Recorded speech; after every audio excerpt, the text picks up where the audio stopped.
Usahan natin. Bubuuin na natin to.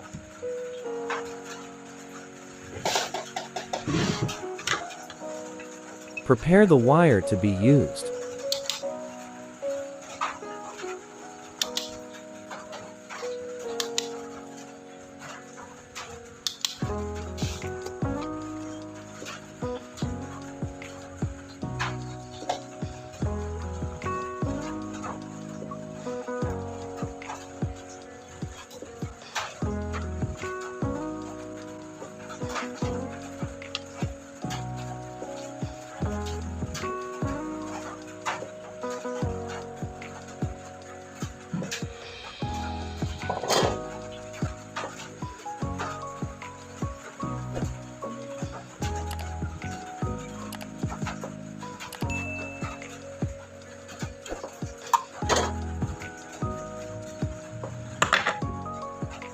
Ang paglalagay po ng BMS, napakadali po. Susundan nyo lang.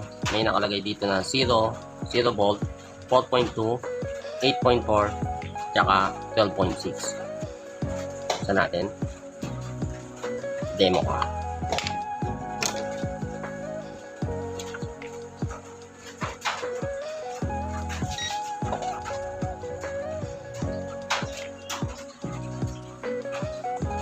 Ito pala ang 0 volt. 4.2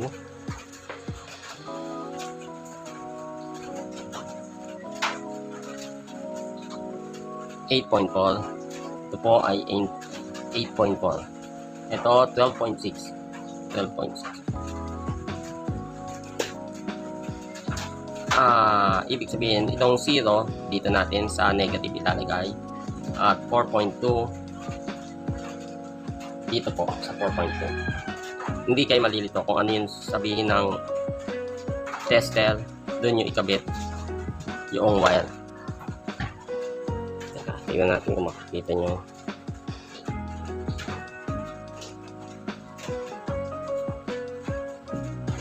Yan, 4.2, 8.4, 12.6, tsaka itong isa, ito ay 0 volt.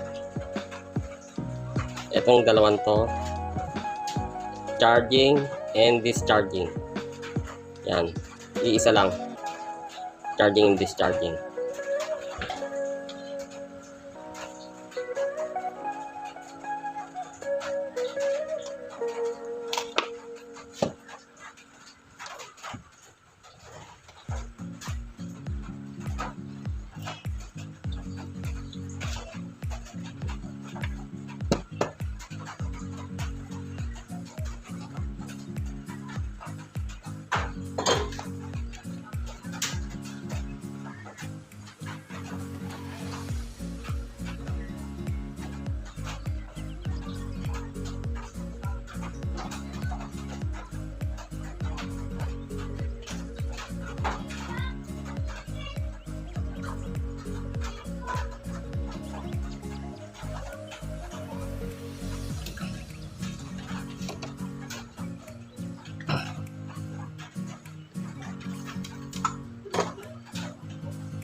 Nakikabit na natin ang BMS.